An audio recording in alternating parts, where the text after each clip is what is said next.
अस्सलामुअलैकुम नाजरीन, सियासत की इस खबरों में आप सबका इस्तकबाल है। मैं हूं मोहम्मद असलम हुसैन। सबसे पहले नजर डालते हैं आज की कुछ अहम सुर्खियों पर। वजीर आजम अपनी मियाद पूरी करेंगे, इस्तीफे की अफवाहें मुस्तरद। मुजफ्फरनगर के तमाम रिलीफ कैंप बंद, लोई कैंप से 483 खानदान महफूज मुकामात पर मुंतकिल। केजरीवाल ने बरकी भी सस्ती कर दी, 50% सब्सिडी का ऐलान। नौजवानों ने साल 2014 का पुरजोश इस्तकबाल किया। चलिए नाजरीन, बढ़ते हैं खबरों की तफसील की तरफ। वजीर आजम मनमोहन सिंह 2014 के लोकसभा इंतखाबात से कबल इस्तीफा देने का कोई इरादा नहीं रखते। उनके दफ्तर ने इस सिलसिले में मीडिया की क़यास आराइयों को मुस्तरद करते हुए ये बात कही। वजीर आजम मनमोहन सिंह की जानिब से 3 जनवरी को प्रेस कॉन्फ्रेंस मुनक्किद करने के एक गैर मामूली फैसले ने इन क़यास आराइयों को जन्म दिया। ताहम दफ्तर वजीर आजम ने एक बयान में कहा कि वजीर आजम अपनी मियाद पूरी करेंगे। मीडिया के एक गोशे में क़यास आराई की गई कि डॉक्टर सिंह लोकसभा इंतखाबात से कबल इस्तीफा देते हुए राहुल गांधी के लिए राह हमवार करेंगे। 5 रियासतों के हालिया असेंबली इंतखाबात में पार्टी की शिकस्त के बाद कांग्रेस पार्टी में यह ख्याल बढ़ता जा रहा है कि पार्टी को मुस्तकबिल के वजीर आजम के उम्मीदवार का ऐलान कर देना चाहिए।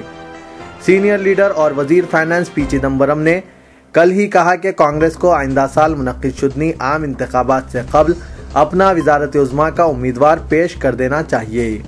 चिदम्बरम ने कहा कि मेरे ख्याल में पार्टी को चाहिए कि अपने लीडर की हैसियत से किसी शख्स को अवाम में पेश करे जो मुस्तकबिल में वजीर आजम बनाया जाएगा। ताहम चिदम्बरम ने वाज़ेह किया कि यह उनका निजी ख्याल है, फैसला करना पार्टी क़यादत का काम है। वजीर आजम 3 जनवरी की प्रेस कॉन्फ्रेंस में मरकज में यूपीए हुकूमत के कारनामों को उजागर करेंगे। ये प्रेस कॉन्फ्रेंस कौमी मीडिया सेंटर में 3 जनवरी को सुबह 11 बजे मुनक्किद होगी।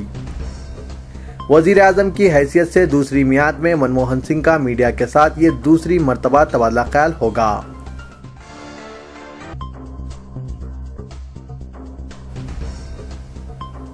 लोई मौजा में शदीद सर्दी और जिला इंतजामिया के ओहदेदारों से परेशान फसादात से मुतासिर 483 खानदान आज महफूज मुकामात पर रवाना हो गए।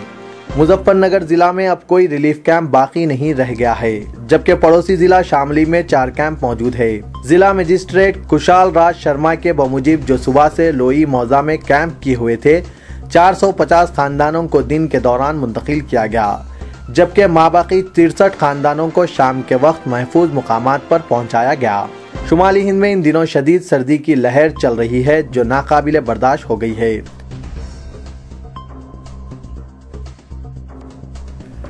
आम आदमी पार्टी हुकूमत ने एक और बड़े इंतखाबी वादे की तकमील करते हुए दिल्ली के अवाम को साल नौ का तोहफा दिया और बरकी की 400 यूनिट तक इस्तेमाल पर 50% सब्सिडी का ऐलान किया, जबकि 3 प्राइवेट पावर डिस्ट्रीब्यूशन कंपनियों के CAG ऑडिट के हुक्म जारी करने के लिए भी नई हुकूमत तैयार नजर आ रही है।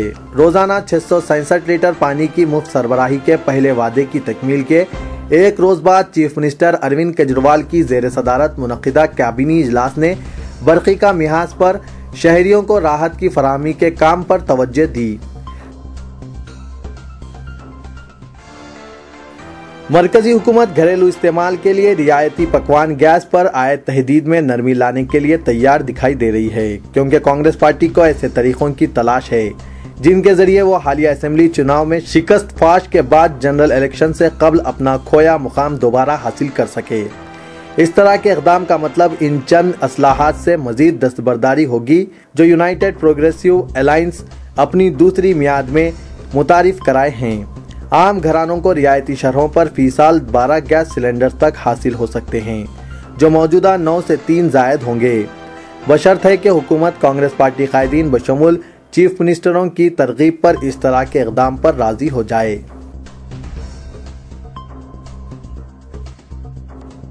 साल 2013 मुत्तहदा आंध्र प्रदेश की तारीख का आखिरी सफर साबित हो सकता है, क्योंकि मरकजी हुकूमत के फैसले के मुताबिक आंध्र प्रदेश की जोग्राफियाई तकसीम 2014 में यकीनी होगी। इस तरह मुत्तहदा आंध्र प्रदेश में 2014 नए साल के इस्तकबाल का आखिरी जश्न होगा और नई रियासत तेलंगाना में 2015 का इस्तकबाल किया जाएगा। मरकज के मंसूबे के मुताबिक अगर सारी कार्रवाई इत्मीनान बख्श अंदाज से मुकम्मिल हो जाए तो इम्कान है कि 2014 के आम इंतखाबात से कबल ही तेलंगाना रियासत वजूद में आ जाएगी और मुत्तहिदा रियासत के 58 साला तारीख का बाब खत्म हो जाएगा। आंध्र प्रदेश मुल्क की पहली रियासत थी जिसे 1 नवंबर 1956 लिसानी बुनियादों पर तश्कील दिया गया और इसमें साबिक आंध्र रियासत और हैदराबाद स्टेट के इलाकों को शामिल करते हुए नई रियासत तश्कील दी गई। रियासत आंध्र प्रदेश में साल 2013 में मजमूई तौर पर जराइम की शरह बढ़ गई और बिलखुसूस ख्वातीन के खिलाफ जराइम में इजाफा हुआ। Director general police Prasad Rao ने सालाना प्रेस कॉन्फ्रेंस से खिताब करते हुए कहा कि साल 2013 में रियासती पुलिस को कई मसाइल का सामना करना पड़ा। तेलंगाना और समेकी आंध्र एहतजाज से बखूबी निपटा गया। उन्होंने बताया कि रियासत भर में जुमला 95 नीम फौजी दस्तों की कंपनियां और 31 APSP की कंपनियों को एहतजाजी मुजाहरों से निमटने के लिए मुतय्इन किया गया था। प्रसाद राव ने मजीद बताया कि तूफान हेलन और फाइलन और लहर से हुई तबाहकारियों के बाद राहतकारी कामों में आंध्र प्रदेश पुलिस ने नुमायां रोल अदा किया है। डायरेक्टर जनरल पुलिस ने बताया कि संदल की लकड़ी की स्मगलिंग की रोकथाम के लिए महकमा जंगलात से राब्ता कायम किया गया ताकि फॉरेस्ट गार्ड्स को सिक्योरिटी फराहम की जा सके। उन्होंने बताया कि हाल ही में संदल की लकड़ी की स्मगलिंग में मुलविस अफराद ने महकमा जंगलात के 2 गार्ड्स का बेदर्दाना तौर पर कत्ल कर दिया था और इस वाक़े के बाद महकमा के ओहदेदारों को जंगलात में तलाशी मुहिम के लिए सिक्योरिटी अमला फराहम किया जा रहा है। प्रसाद राव ने यह दावा किया कि साल 2013 में इंतहा पसंदी में 35% कमी हुई, चूँकि 163 इंतहा पसंदों को गिरफ्तार किया गया है जबकि 76 इंतहा पसंदों ने पुलिस के रूबरू खुदसुपुर्दगी इख्तियार की है। हैदराबाद व सिकंदराबाद और साइबराबाद में सिक्योरिटी से मुतालिक तफसीलात का इंकशाफ करते हुए उन्होंने बताया कि इन इलाकों में 500 से जायद CCTV कैमरे नस्ब करने का मंसूबा तैयार किया गया है। चौंके बम धमाकों के बाद Andhra Pradesh public safety enforcement bill साल 2013 के तहत हर तिजारती इदारे को CCTV कैमरा नस्ब करना लाजिम है। सड़क हादसात में 6.5% का इजाफा हुआ है जबकि 40,374 हादसात पेश आए। उन्होंने एतराफ़ किया कि रियासत भर में जराइम की शरह में इजाफा हुआ है जिसमें धोखाधड़ी, सरका और दीगर जराइम शामिल हैं।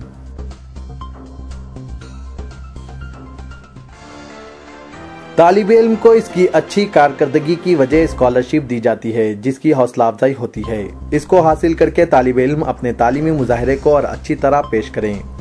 आज लड़कियां लड़कों के मुकाबले अच्छा पढ़ रही है और लड़कियों की हिम्मत अफजाई होनी चाहिए। इन ख्यालात का इजहार जनाब जाहिद अली खान एडिटर सियासत ने महबूब हुसैन जिगर हॉल में Azra Masood educational charitable trust scholarship की तकसीम को मुखातिब करते हुए किया। उन्होंने कहा कि जितनी ज्यादा जबानें सीखेंगे इतना ज्यादा इल्म बढ़ेगा। उर्दू मादरी जबान है, तेलुगु रियासती व अंग्रेजी बैनुल-अक़वामी जबान है। इन तीनों जबानों पर महारत से समाज में अच्छा मुकाम बनता है। उन्होंने मीर शुजात अली मसूद को मुबारकबाद देते हुए इसको वुसअत देने का मशवरा दिया और समाज में जहेज की लानत को खत्म करने, लड़कियों के वालिदैन पर बोझ को कम करने, सादगी से शादी की मुहिम को वुसअत देने पर जोर दिया। अल्लामा एजाज फर्क ने कहा कि इस्लाम की तालीमात से दुनिया के तमाम उलूम निकलते हैं। लड़कियों की तालीम से मुआशरे में सुधार होता है। एक लड़की की तालीम एक खानदान की तालीम होती है। स्कॉलरशिप के जरिए तलबा की हौसला अफजाई होती है। अजरा मसूद ट्रस्ट की ये स्कीम मजीद तरक्की करे, 1.5 लाख की रकम में 10 गुना इजाफा हो। मेहमान खुसूसी जनाब उस्मान शहीद ने कहा कि समाजी बुराइयों के खात्मे के लिए ख्वातीन को आगे आना चाहिए। आज जहेज के मुतालबे के लिए माँ या बहनें जिम्मेदार हैं। वो चाहते हैं कि हमारे लड़के की शादी मियारी हो, इसलिए इस मुहिम में जब मर्द हजरात के साथ ख्वातीन शामिल ना हो तो ये किस तरह कामयाब होगी।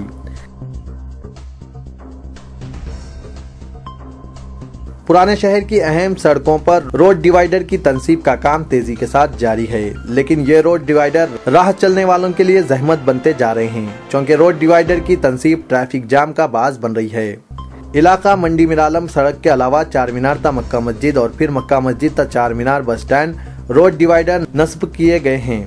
इसी तरह गुलजार हाउस से पत्थरगट्टी जाने वाली सड़क पर रोड डिवाइडर की तनसीब अमल में लाई गई है। इसके बावजूद भी ट्रैफिक बहाव में कोई आसानी पैदा नहीं हो सकी। इन डिवाइडर्स की तनसीब पर मुकामी ताजरीन की जानिब से हैरत का इजहार करते हुए इस्तफसार किया जा रहा है कि आया हुकूमत ने इस सिलसिले में चार मीनार पैदल राहत प्रोजेक्ट को मंसूख कर दिया है, या फिर इस प्रोजेक्ट के साथ ट्रैफिक के बहाव को आसान बनाने के इक़दाम के जरिए पुराने शहर के अवाम का मजाक उड़ाया जा रहा है। मुकामी अवाम के इस्तफसार को बेजा तस्वुर करते हुए जब ओहदेदारों से दरियाफ्त किया गया तो खुद ओहदेदार इस बात का जवाब देने से कासिर हैं कि आया इस इलाके के लिए मंजूरा प्रोजेक्ट कौन सा है और किस प्रोजेक्ट को अमली जामा पहनाने की जरूरत है। इससे अंदाजा होता है कि पुराने शहर में तरक्याती इक़दाम हुए हैं तो इनके पीछे किस तरह की साजिशें कारफरमा होती हैं। ठेला बंडी वालों का कहना है कि वो इन इलाकों में बरसह बरस से रोजी रोटी हासिल कर रहे हैं और मुतअद्दिद मरतबा इन्हें हरासा ना करने के तयक़ुनात दिए जाते रहे हैं, लेकिन ट्रैफिक पुलिस, बल्दिया और मुकामी गुंडों की हरासानी का सिलसिला अभी भी जारी है। छोटे कारोबारियों को निशाना बनाने की गर्ज से किए जाने वाले तरक्याती काम इलाके की तरक्की में क्या रोल अदा कर सकते हैं, इसका बखूबी अंदाजा किया जा सकता है।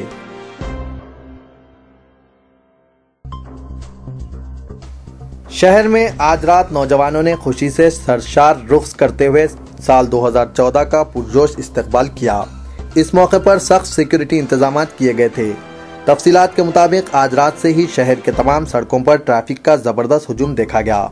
जैसा जैसा रात बढ़ती गई और 12 बजे के करीब सड़कों पर ट्रैफिक का असर बढ़ता गया, नौजवान लड़के लड़कियां नए साल का जश्न मनाने के लिए मोटरसाइकिलों, गाड़ियों पर जोश व खरोश से निकल पड़े। रात 12 बजते ही जबरदस्त आतिशबाजी की गई और नौजवानों ने रुख्स करते हुए आवाजों और चीखों से आसमान सर पर उठा लिया। गाड़ियों पर सवार नौजवान हाथ हिलाते हुए एक दूसरे से मुसाफिहा करते राहगीरों और दूसरों को साल नौ की मुबारकबाद देते देखे गए। कमिश्नर पुलिस अनुराग शर्मा ने सेक्रेटरीट के करीब केक काटकर नए साल का इस्तकबाल किया। रात 12 बजे के करीब नेकलेस रोड और इसके आसपास के इलाकों में सड़कों पर ट्रैफिक का हुजूम दिन का मंजर पेश कर रहा था।